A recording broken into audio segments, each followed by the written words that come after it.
Hi, so we're going to pick back up again. I kind of got sidetracked just a little bit talking about righteousness, but I believe it was something we needed to go through. I believe it was something we needed to discuss. So it says that the Lord knows and is fully acquainted with the way of the righteous. There are two different ways that I want to talk about this. First, the Lord knows and is fully acquainted with the way of the righteous. Well, if we look at righteous, like we talked about yesterday, this is his way of doing and being right. This is rightness and an upright standing with God the Father, and it is just absolutely his way of doing and being right. So he knows the way of the righteous because it is his way. Think about that. That he has laid out for us, right here in this word, the way in which we are to do things. Okay? The way we're to live, how we are to regulate our lives, how we are to walk with one another, those who are in the household of faith and those who are outside of the household of faith. He has prescribed in here how we're supposed to give, how we're supposed to take care of our bodies, how we are supposed to love, how we are supposed to act in marriage, how we are supposed to raise our children. He has prescribed in his word, his promises to us, everything that we need detailing life. And though we live in a different time period than this was written, his word does not change, has not changed, is not going to change, will never change. It is stable, fixed, immovable, impervious. It doesn't need to catch up with culture. Can I say that? Can I say that it doesn't need to evolve with society? I'm just going to go back from that. But it says that the Lord knows and is fully acquainted with the way of the righteous. It's because it's his way. He prescribed it. Now, I do want to revisit that quote again from Pastor Tim from last Sunday. He said, if we give the way the Bible prescribes, then we will receive what the Bible promises. Here it is. If I give the way the Bible prescribes, then I will receive the way the Bible promises. What about if I live the way the Bible prescribes, then I will receive the way the Bible promises. So I got to thinking about that. And prescribes, of course, you know, is a medical term that your doctor would prescribe you a medicine to take X number of pills, X times a day for this many days. Well, has anybody ever had a prescription?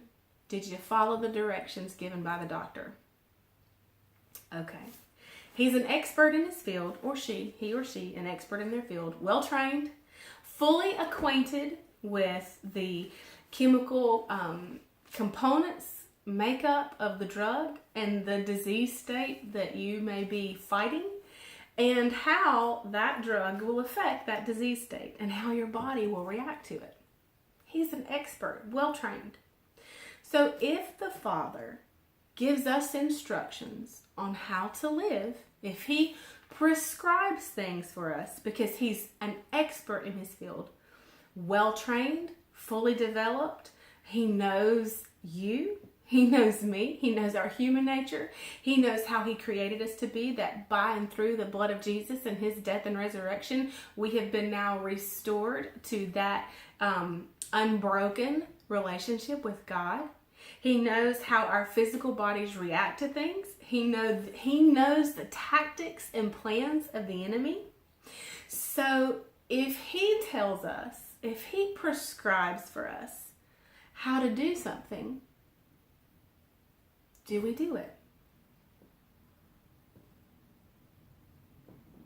If you have an illness and they prescribe you an antibiotic or, whatever, how long do you have to take it? Does 1 day work? Most of the time not. 2 days? You might begin to feel a little bit better. But what do they say? If you don't finish it, it won't work. How can we relate that to faith? How can we relate that to faith? At what point in time do we decide his word's not working and we just stop? At what point in time do we decide, you know what, I'm not going to take that medicine because it's just not working? They didn't know what they were talking about. The doctor prescribed the wrong thing. Do we say that same thing, correlate it to God?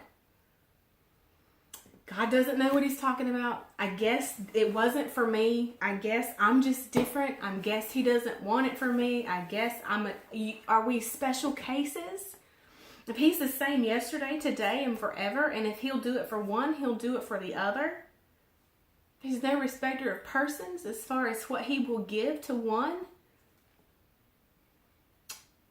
But we quit before we see it manifested. Before we see his promise come to pass. But I want you to think about that. I know we're almost at 6 minutes, but this was it was revelation for me. You know, that we hold on, that he is fully acquainted with the way of the righteous. He knows the way. It's his way. He knows and is fully acquainted with it. And if we will do what he says to do in the face of opposition, when it feels like we are contending for the faith and we are contending in the faith and we are fighting to take every thought captive and bring it into captivity under the blood of Jesus and under the authority of Jesus Christ, even in the times when it feels like we're fighting, we still have to hold on and do as the Father prescribed. Hold fast. Don't be weary in well-doing. I'm going to go there. Galatians. And Galatians, this is 6 verse 9. Let us not lose heart and grow weary and faint in acting nobly and doing right. For in due time and at the appointed season, we will reap if we do not loosen and relax our courage and faint. Don't get weary in well-doing. Do as the Father prescribed and receive as the Bible promises. I'll see you tomorrow. Bye.